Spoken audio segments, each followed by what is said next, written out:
Soknat! Tigilan niyo na ako, please!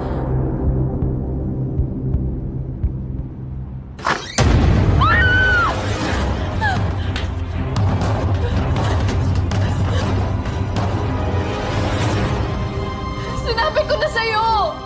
Hindi ko kaya yung pinapagawa mo! Gusto ko lang mabuhay ng tahimik dito! Parang awa mo na naman, tigilan mo na ako, please! Parang awa mo na!